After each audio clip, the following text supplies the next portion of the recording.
Line में खड़ा होकर के समाज के लिए आपने जो काम किया, कोरोना महामारी को कम करने के लिए, बचाने के लिए, वैक्सीनेशन को और कैसे तेजी से बढ़ाया जाए, ऐसे कई मुद्दे को लेकर के आप सब लोगों की जो भूमिका है वो सराहनीय रही है।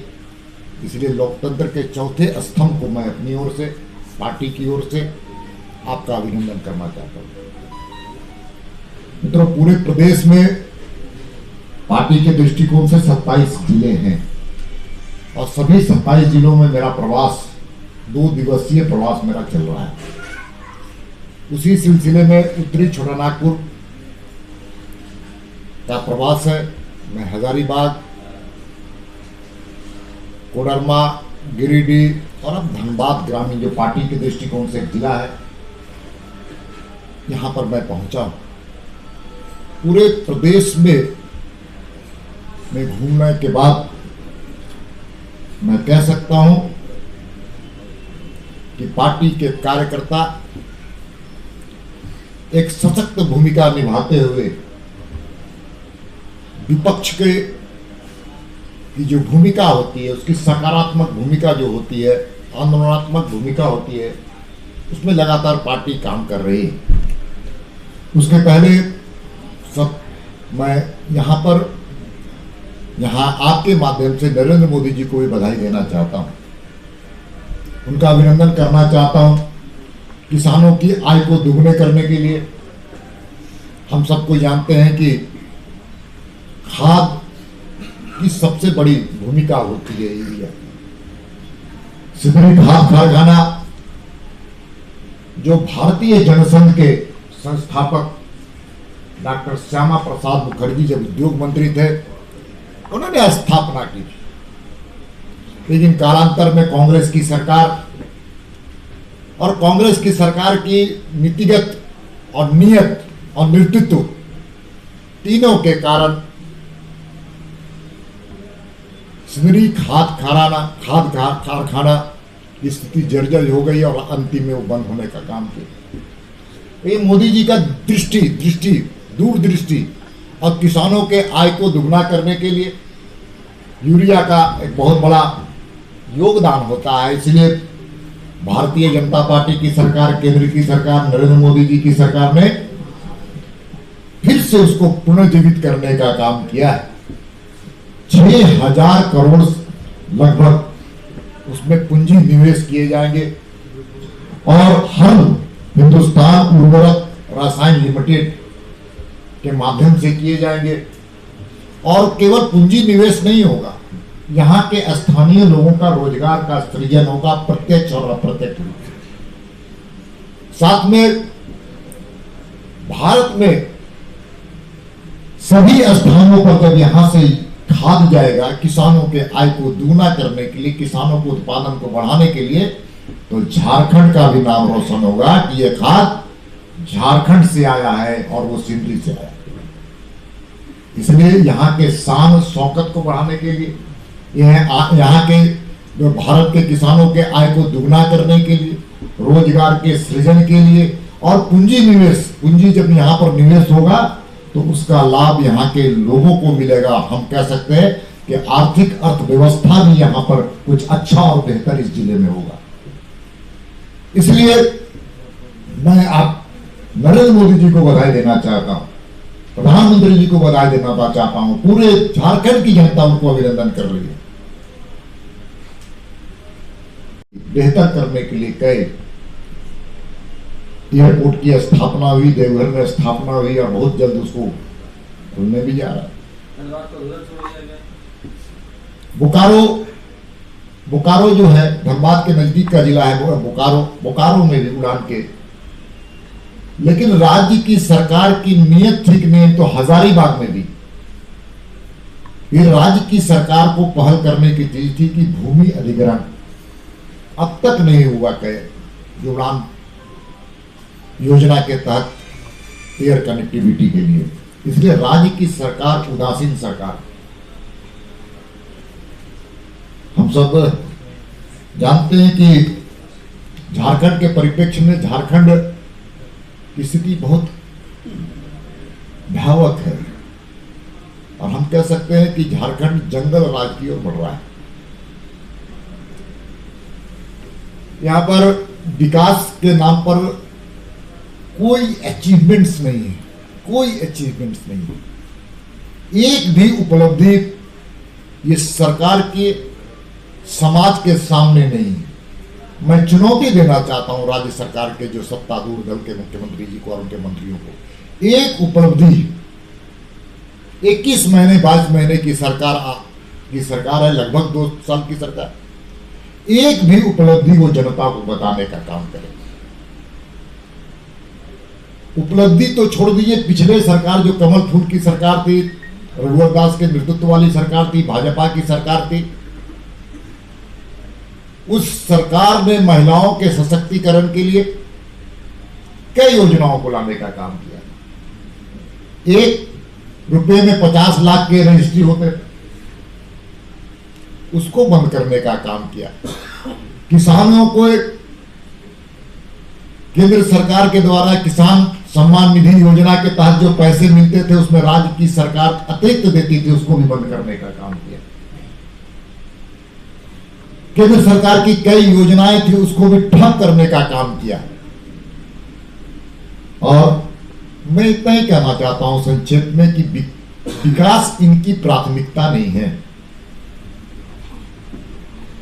दृष्टिविहीन सरकार और मात्र 16% अब तक बजट का जो खर्च किया गया है, एक पैसा राज्य लगभग 9-10 महीने हो चुके हैं, और उस 9-10 महीने में बजट जो वित्तीय वर्ष होता है, उस वित्तीय वर्ष में मात्र 16% ही बजट का 16% व्यय कर पाई है राज्य की सरकार। इसलिए पूरी तरह से विकास के मामले में भ्रष्टाचार का तो रूलिंग पार्टी स्पॉन्सर्ड करप्शन है, रूलिंग पार्टी स्पॉन्सर्ड करप्शन।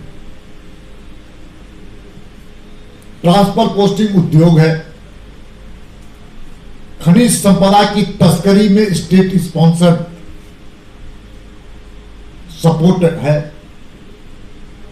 बालू हो, कोयला हो, सब में स्टोन चिप्स हो, सब में अवैध कमाई का जरिया राज्य सरकार में बैठे हुए सत्ताधारी दल के लोगों की हिस्सेदारी है, उस राजनीतिक दल का। इसलिए पूरी तरह से विफल सरकार है। 2 साल की सरकार, 3100 महिलाओं के साथ बलात्कार की घटना। इसलिए जहां तक इस जिले की बात है, भारतीय जनता पार्टी के कार्यकर्ता कल हम सब लोग बैठ करके यह तय किए हैं कि इस जिले के निचले स्तर पर जहां प्रखंड है, जहां पर सीओ है, आइए अपना देखिए, हमारे बीच में जयप्रकाश भाई पटेल जी भी प्रदेश के उपाध्यक्ष हैं, वो भी आए, उनका भी स्वागत। तो निचले स्तर पर प्रखंड कार्यालय में भ्रष्टाचार का बोलबाला है। सीओ कार्यालय में जमीन के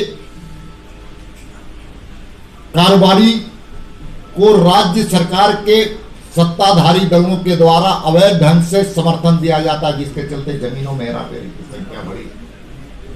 मैं तो कहता हूं जमीनों की लूटपाट पूरे प्रदेश में फैली और उसका संरक्षण करता सत्ताधारी दल झारखंड मुक्ति मोर्चा और कांग्रेस के नेता। इस जिले में बिजली की स्थिति बहुत ही भयावह है। पहले भारतीय जनता पार्टी की सरकार थी तो यहां पर 15 से 20 से 22 घंटे तक बिजली यहां मिलती थी, लेकिन आज बिजली आंख मिचौली खेलता है और बिजली आने पर सब लोग ताली बजाते हैं और बिजली जाने पर राज्य सरकार को कोसने का काम करते हैं। और उसके मुखिया हेमंत सोरेन जी हैं उस विभाग के। इसलिए पूरी तरह से सरकार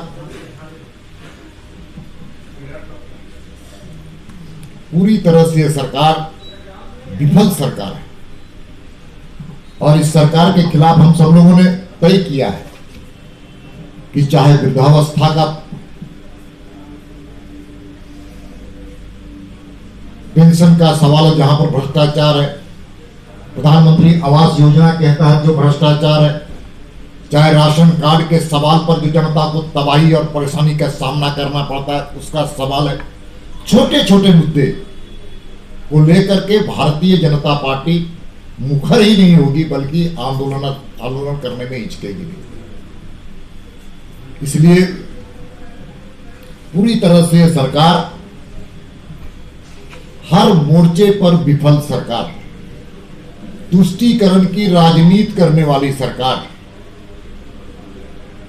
और इसके खिलाफ और इसकी घोषणा होती है। हम सबको जानते हैं कि दलीय आधार पर चुनाव नहीं हो रहा है, और पंचायत के चुनाव को कराने के लिए भारतीय जनता पार्टी के कार्यकर्ता लगातार संघर्ष किए थे। हम सब लोगों ने प्रखंड में धरना दिया था, प्रदर्शन किया था, पूरे प्रदेश में मानव श्रृंखला बनाने का काम किया था। इसलिए पंचायत का चुनाव कराने के लिए हमने विवश किया इस सरकार को। इसलिए पंचायत का चुनाव भारतीय जनता पार्टी के संघर्ष का परिणाम है। और दूसरा, नगर निकाय के चुनाव, पिछले चुनाव जो दलीय आधार पर होते थे, चुनाव चिन्ह पार्टी के आधार पर होता था, लेकिन ये सरकार डरी हुई, सहमी हुई और पलायनवादी सरकार है। वो डर से इस बार दलीय आधार से चुनाव नहीं करा। अगर हिम्मत है तो मैं चुनौती देना चाहता हूं कि नगर निगम का चुनाव, नगर इकाई का, नगर परिषद, नगर जिला, नगर पंचायत का चुनाव वो दलीय आधार पर कराएं। दलीय आधार पर कराएंगे तो उनको समझ है कि वो भारतीय जनता पार्टी का कार्यकर्ता चुनाव जीतेगा। इसलिए डरी हुई, सहमी हुई, पलायनवादी सरकार है, और पूरी तरह से भारतीय जनता पार्टी के कार्यकर्ता इस दोनों चुनावों को गंभीरता से लेंगे। राष्ट्रवादी शक्तियां विकास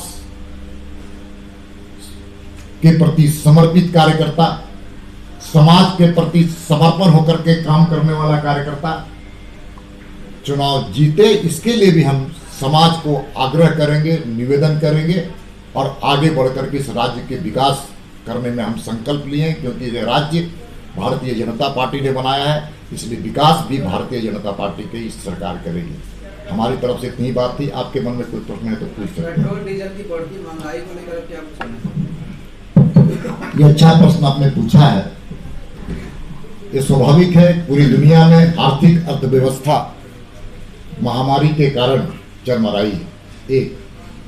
दूसरा कारण है अंतर्राष्ट्रीय स्तर पर तेलों के दाम में वृद्धि हुई है, दो। तीसरा, सरकार के पेट्रोलियम पदार्थों के दामों में नियंत्रण करने का अधिकार सरकार के पास नहीं है। तीसरा, हम आपको चौथा बता रहे हैं कि ये तत्कालिक महंगाई है।